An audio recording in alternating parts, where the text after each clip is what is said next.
Hello everyone, मेरा नाम है अनिकेत और आज हम डिस्कस करने जा रहे हैं लीड कोड का प्रॉब्लम 1306 जंप गेम 3।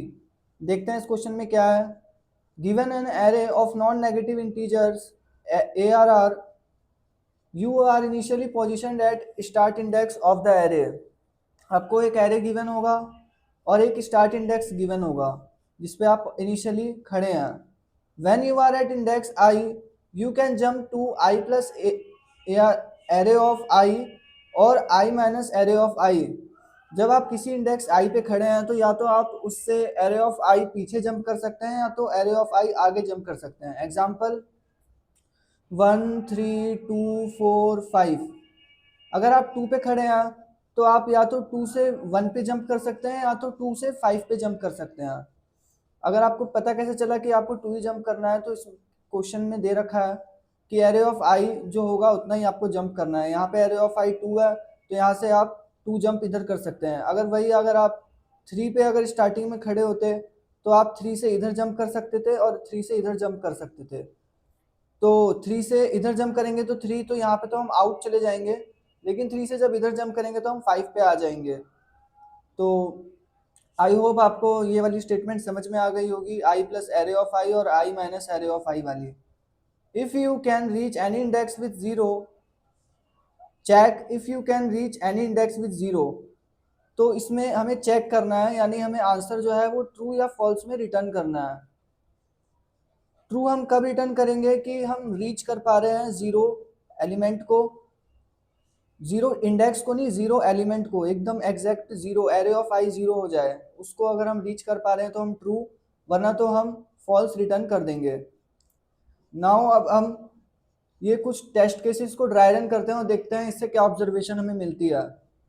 पहला टेस्ट केस है 4 2 3 0 3 1 2 और हम स्टार्टिंग पे फिफ्थ इंडेक्स पे खड़े हैं। फिफ्थ इंडेक्स यहाँ पे होगा 1, और अगर हम यहाँ से 1 पे अगर हम खड़े हैं तो हम लेफ्ट में अगर जाएंगे तो 3 पे जा सकते हैं और राइट में जाएंगे तो 2 पे जा सकते हैं। 3 पे अगर हम खड़े हैं तो लेफ्ट में जाएंगे तो हम 2 पे जा सकते हैं और राइट में जाएंगे तो हम आउट चले जाएंगे। 2 पे अगर हम खड़े हैं तो लेफ्ट में जाएंगे तो हम 3 पे जा सकते हैं, लेकिन अगर राइट में जाएंगे तो हम आउट चले जाएंगे। वही अगर हम इस वाले 2 पे खड़े हैं तो हम या तो इधर जाएंगे तो हम आउट चले जाएंगे, और इधर अगर 2 जंप करेंगे तो हम 0 पे आ जाएंगे। जैसे कि आप देख सकते हैं यहाँ पे हमें 0 मिल चुका है, तो हम यहाँ पे पता चल जाएगा कि हम पहुँच सकते हैं 0 पे और हम यहाँ पे ट्रू रिटर्न कर देंगे। नेक्स्ट टेस्ट इसको ड्राई रन करते हैं। 4 2 3 0 3 1 2। स्टार्टिंग पे हम 0th इंडेक्स पे हैं, यानी 4 पे हैं। तो 4 से हम कहाँ कहाँ जा सकते हैं? 4 से हम इधर जाएंगे तो हम आउट चले जाएंगे, अगर इधर जाएंगे तो हम 3 पे आ जाएंगे, इस वाले 3 पे। अगर हम 3 से इधर जंप करेंगे तो हम 2 पे आ जाएंगे और इधर जंप करेंगे तो हम आउट चले जाएंगे। 2 से अगर हम इधर जंप करेंगे तो 0 पे आ जाएंगे और इधर जंप करेंगे तो हम आउट चले जाएंगे। इस वाले केस में भी हम 0 मिल रहा है, तो इस वजह से हम यहाँ पे भी ट्रू रिटर्न कर देंगे। इसमें एक ध्यान देने वाली बात यह है कि वी शुड, ऑब्जर्वेशन इसकी ये है कि we should immediately return if we are out of bound. अगर हम आउट ऑफ बाउंड चले जाते हैं एरे के तो हमें रिटर्न कर देना, ये नहीं कि हम आगे भी प्रोसेस कर सकते हैं, ऐसा पॉसिबल नहीं है हमारे लिए, तो हम यहीं से रिटर्न कर देंगे। आउट ऑफ बाउंड चेक करने का तरीका होता है कि जो आईडी है यानी इंडेक्स है वो या तो 0 से छोटा हो या फिर, और ये जो आईडी है वो greater than equal to n हो। यहाँ पे जो एन है वो साइज ऑफ एरे है। अब हम नेक्स्ट टेस्ट केस को ड्राई रन करते हैं, देखते हैं 3 0 2 1 2 और हम सबसे पहले स्टार्टिंग पे 2 पे सेकंड इंडेक्स पे हैं, तो हम यहाँ पे हैं। तो यहाँ से हम इधर जंप करेंगे तो 3 पे आ जाएंगे, इधर जंप करेंगे तो 2 पे आ जाएंगे। ये जो 2 है ये हमारा सेकंड इंडेक्स वाला 2 है, और ये जो 2 है वो हमारा फोर्थ इंडेक्स वाला 2 है। अगर हम 3 से इधर जंप करेंगे तो हम आउट चले जाएंगे, और अगर हम 3 से इधर जंप करेंगे तो हम 1 पे आ जाएंगे। अगर हम 1 से इधर जंप करेंगे तो 2 पे आ जाएंगे जो कि है सेकंड इंडेक्स वाला, और इधर जंप करेंगे तो हम 2 पे आ जाएंगे जो कि है फोर्थ इंडेक्स वाला।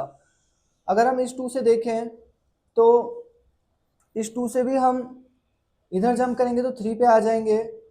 ये 2 जो है फोर्थ इंडेक्स वाला, इधर जंप करेंगे तो हम आउट चले जो सेकंड इंडेक्स वाला 2 है उस पे आ जाएंगे।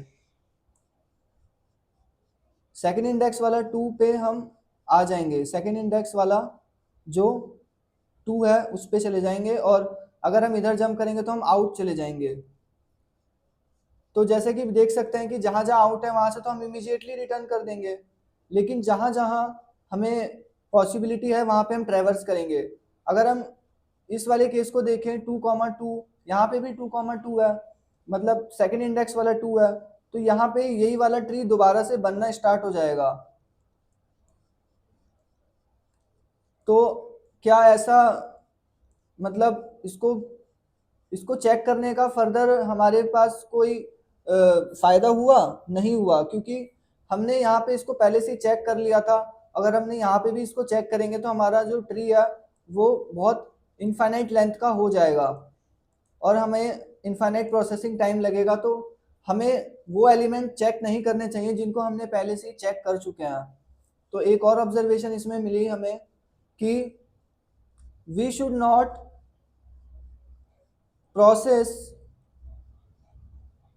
that element which is already processed in past। जो पास्ट में पहले से प्रोसेस हो चुके हैं उन एलिमेंट को हम प्रोसेस नहीं करेंगे, जैसे कि हम इस केस में भी देख सकते हैं। जैसा कि हम इस केस में भी देख सकते हैं कि हमने इस 2 को प्रोसेस कर लिया था इस वाली जगह पे, तो हम इस वाले 2 को दोबारा प्रोसेस करेंगे तो हमारा जो ट्री है वो इनफाइनाइट हो जाएगा। इसी तरीके से हमने इस वाले 2 को भी प्रोसेस कर लिया था इस वाली स्टेज पे, लेकिन अगर हम इस वाली स्टेज पे भी प्रोसेस करें तो ये भी बहुत इनफाइनाइट जाएगा। तो हमें इन्फिनिटी प्रोसेसिंग से बचने के लिए हमें ट्रैक करना पड़ेगा कि हमने किसको प्रोसेस कर लिया है और किसको नहीं करा है। ठीक है, तो इसके लिए भी हम कुछ चीज़ यूज़ करेंगे जो ट्रैक करेगी कि हमने प्रोसेस करा है या नहीं करा है। अब इन दोनों ऑब्जर्वेशन की मदद से हम सीधे अपना कोड लिख सकते हैं और हमारा जो आंसर है वो फाइंड कर सकते हैं कि हम 0 पे पहुंच सकते हैं या नहीं। देखते हैं हम अपना कोड। सबसे पहले ये जो बेसिक फंक्शन है इसमें हमें एरे पास हुआ है और स्टार्ट इंडेक्स पास हुआ है, और ये जो ऊपर मैंने कुछ चीज़ें ग्लोबली डिफाइन करी हैं ताकि मेरे को इस वाले मेथड में आसानी हो कॉल करने में उसको। तो फिर मैंने एरे को एरे के बराबर कर दिया दिस डॉट एरे, तो ये रेफरेंस इसमें चले गया। फिर एन में मैंने एरे का लेंथ रखा है, विजिटेड को मैंने इनिशियलाइज करा है एन साइज का, और जो विजिटेड है वो सबसे पहले जब इनिशियलाइज होगा तो उसमें इनिशियली 0 एलिमेंट्स होते हैं, n टाइम्स 0 होगा। अब एक और चीज़ मैंने इनिशियलाइज करी है, फाउंड एक एरे है जो कि 1 लेंथ का है। फिर मैंने कॉल करा है डीएफएस को स्टार्टिंग इंडेक्स से और फाउंड के साथ। देख सकते हैं कि हमें यहाँ पे स्टार्टिंग इंडेक्स से ही हमने कॉल करा है, और जो इस ट्री की जो नोड है वो एक ही नोड से हमारा जो पूरा का पूरा ट्री बन रहा है। तो इस वाले केस में हमें डीएफएस कॉल करना है स्टार्ट से, स्टार्टिंग इंडेक्स से, और हमने यहाँ पे फाउंड को पास करा है। अगर फाउंड फॉल्स है पहले तो, लेकिन अगर बाई चांस हमें कहीं पे 0 मिल गया तो हम फाउंड को ट्रू कर देंगे। तो एक बार अगर फॉल्स से फाउंड अगर ट्रू हो जाएगा तो फिर दोबारा वो फॉल्स उसको कोई कर नहीं सकता, वो ट्रू ही हमें मिलेगा अगर पॉसिबल है तो जैसे कि हम इसमें भी देख सकते हैं कि फाउंड 0 यहाँ पे ट्रू हो गया है, तो हमने यहाँ से रिटर्न ट्रू कर दिया, वन तो फॉल्स कर दिया है। अब हम डीएफएस वाला फंक्शन देखते हैं। बेस केस पे जाने से पहले हम ये वाले स्टेट्स देखते हैं कि कैसे ट्रांजिशन हो रहा है एक स्टेट का दूसरे स्टेट में। तो सबसे पहले अगर आईडी वैलिड है, अगर इनबाउंड है, तो हम उसको मार्क कर देंगे कि हम इसको प्रोसेस कर चुके हैं, और फिर हम नेक्स्ट जंप करेंगे ID plus array of ID में और ID minus array of ID में।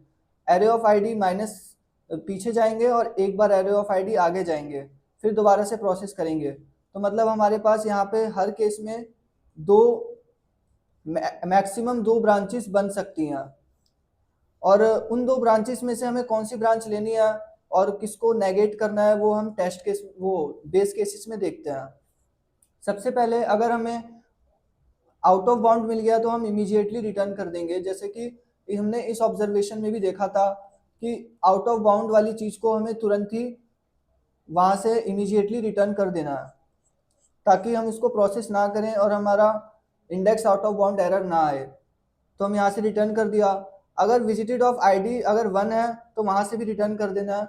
विजिटेड ऑफ जो आईडी है अगर वो 0 है तो इसका मतलब है कि वो अनसीन है, उसको हमने कभी नहीं देखा पहले। अगर वो 1 है तो इसका मतलब है कि हमने उसको पहले प्रोसेस कर लिया है, वो हमारा सीन हो चुका है। तो अगर हमने पहले से प्रोसेस कर लिया तो भी हमें रिटर्न कर देना है। और अगर एरे ऑफ आईडी किसी भी केस में इस ट्रेवर्सल के दौरान अगर कहीं कहीं पर भी कोई सा भी नोड अगर 0 के बराबर हो जाता है तो हम फाउंड 0 को ट्रू कर देंगे और फिर वहीं से रिटर्न कर देंगे।